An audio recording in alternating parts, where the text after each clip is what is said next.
राणावट night में आपका स्वागत है। जय श्री रामकृष्ण।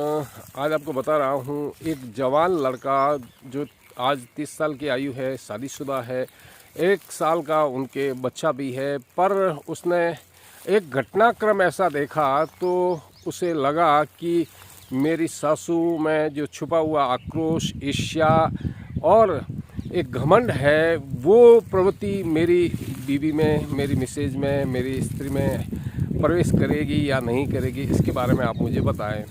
तो उनके सवाल का जो निदान है उसके लिए मुझे उसकी सारी स्थितियों का जानना ज़रूरी था कि पारिवारिक स्थिति उसके ससुराल की और उनके घर की क्या है, उन्हें किस प्रकार से रहना है।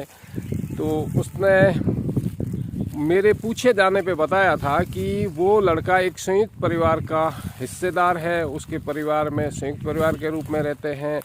उनके यहाँ जब संयुक्त परिवार है तो काफ़ी मेहमानों का आना जाना लगा रहता है और ससुराल में ससुर दी अलग रहते हैं, छोटा परिवार है।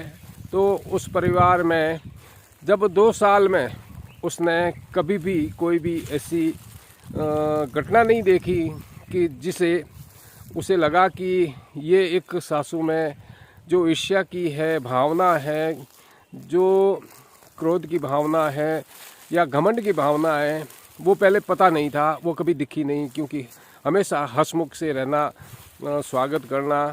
तो उस पर मुझे पूरा अध्ययन करना पड़ा कि उस लड़के के ससुराल पक्ष में और उसके खुद के परिवार में किस प्रकार की व्यवस्था है, उन व्यवस्थाओं का अध्ययन करना पड़ा। और अध्ययन करने से पता चला कि लड़का संयुक्त परिवार में उसके पिता मुखिया हैं, दादाजी मुखिया रहे हुए हैं, तो गांव में उनकी अच्छी इज्जत है, वहाँ पे लोगों का आना जाना रहता है, काफ़ी लोगों का, रिश्तेदारों का वहाँ पे तांता लगा रहता है। और ससुराल पक्ष एक व्यापारी व्यक्ति है और व्यापार के अलावा उन्हें किसी से कोई संबंध होता नहीं है। व्यक्ति सुबह जाता है, शाम को व्यापार करके लौटता है। और उसकी सासू जी एक गरीब परिवार से आई थी और पैसा आने से वो अपनी देरानी जेठानी से दूर होने की कोशिश की, अलग रहती है। तो उसमें ये प्रकृति पाना स्वाभाविक प्रक्रिया है कि उन्हें पैसा नहीं होना और फिर पैसा आ जाना, तो निश्चित है कि दूसरों से जलन होना, ईर्ष्या होना और क्रोध होना एक अलग चीज़ है। क्रोध इससे कोई लेना देना नहीं है। क्रोधी व्यक्ति तो कोई भी हो सकता है, क्रोध दुबले को भी आता है और क्रोधी कोई भी व्यक्ति हो सकता है। ये सब जानने से पहले अगर आप मेरे चैनल पर नए हैं, चैनल सब्सक्राइब करें, वीडियो लाइक करें, अधिक से अधिक शेयर करें। मैं डॉक्टर कुणाल सिंह राणावत, साइकोलॉजिस्ट और डाइटिशियन। आज आपको बता रहा हूँ कि जिस प्रकार से व्यक्ति में शारीरिक समस्याएं होती है, मानसिक समस्या होती है, हम मन को लेकर ही आगे, हमारे विचारों को लेकर ही आगे क्रियान्वित होते हैं। हमारी पर्सनालिटी इसी से पता चलती है कि हमें किस प्रकार से लोगों से व्यवहार करना है और अपना दायरा सीमित रखना है या बढ़ाना है। कई बार निर्णय लेने की क्षमताएं कमज़ोर हो जाती है, तो निर्णय नहीं ले पाते हैं। क्रोध की वजह से कभी कभी हम चक्कर में जो हमें फ़ायदे लेने होते हैं वो नहीं ले पाते हैं। और इसलिए मैं इस एक घटना की जो विशेष कारण हुई है, उस कारण को मैं आपको बताता हूँ कि उस लड़के ने मुझसे जो सलाह मांगी गई, 30 साल का लड़का है और 28 साल की उसकी मिसेज है, 2 साल का उनके घर में बच्चा है। क्या हुआ कि देवर का बेटा वो आया, वो उसके यहाँ पर अपने किसी छोटे बच्चे के साथ में खेल रहा था, तो उसमें एक गिलास फूट गई। गिलास फूटी तो लड़के हैं, कौन झूठ बोला कौन सच बोला ये निर्णय नहीं किया गया। उसमें छोटे लड़के ने कह दिया कि आंटी भैया ने गिलास तोड़ दिए, जबकि दोनों खेलते होंगे। हो सकता है कि किसी गलती है या नहीं है, उससे पहले बिना जांचे शब्दों को सुन लिया और उस सासू जी ने उस लड़के के साथ में गलत व्यवहार की भाषाओं का इस्तेमाल करना शुरू कर दिया।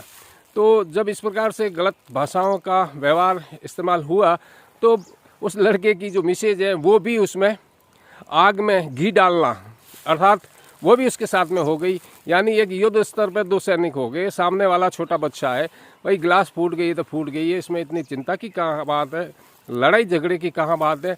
और मैं काफ़ी लोगों को ये भी बताता भी हूँ कि सत्य से बड़ा सील है। ये डेफिनेशन आपको कभी बाद में बताऊंगा कि सत्य से बड़ा सील कैसे माना गया और क्यों माना गया। जिन लोगों ने 4 साल मुझसे ऑनलाइन काउंसलिंग ली है उन लोगों को तो पता है।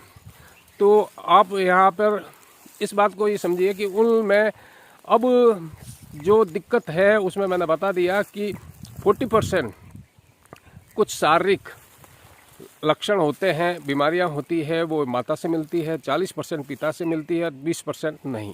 तो ज़रूरी नहीं है 20% अगर वो सामान्य है, 40% पिता के लक्षण हैं, 20 उसमें पत्नी के यानी माता के लक्षण हैं, तो आप 60% आपके पक्ष में है, इसलिए आपको चिंता करने की आवश्यकता नहीं। आपको मैम को समझाएं, बताएं कि देखो कारणों को जानना जरूरी है कि कारण क्या हुआ था। हम बिना कारण जाने अगर एक छोटे बच्चे पे सभी हमला कर देंगे तो दिक्कतों का सामना करना पड़ेगा। तो बात में मुझे इस बात का पता भी चला, पूछा, क्योंकि थोड़ी लंबी जानकारी लेनी होती है। वो बच्चा एक फिल्म का गीत है उसके ऊपर उसकी एक्टिंग करता रहता है, उसकी वजह से काफ़ी परेशान रहती है उसकी सासू। तो पूछा गया भाई कारण कौन सा है, तो अब वो लड़का क्या करता है, एक धर्मेंद्र की कोई फिल्म है उसको देखी, उसमें वो लाल कपड़ा अपने हाथों में लहराता हुआ, कमर में बांधता हुआ वो गीत गाता है। बस वहाँ से वो चिड़न शुरू हो जाती। मैंने फिर पूछा कपड़े का रंग क्या है, तो उसने बताया लाल। तो मैंने कहा भैया लाल तो पूरे विश्व में सांड भी उससे जलते हैं, क्रोध आता है, और क्रोधी व्यक्ति को लाल देखते ही आग बबूला हो जाते हैं। तो ये एक पर्सनालिटी डिसऑर्डर है, इसके लिए भी एक ट्रीटमेंट होता है, इसका ट्रीटमेंट किया जाएगा तो हो सकता है कि आपके सासू जी में काफ़ी परिवर्तन आ जाएगा। ठीक है, छोटी मोटी बातें होती रहती है ज़िंदगी में, इसलिए उसमें देखना नहीं है।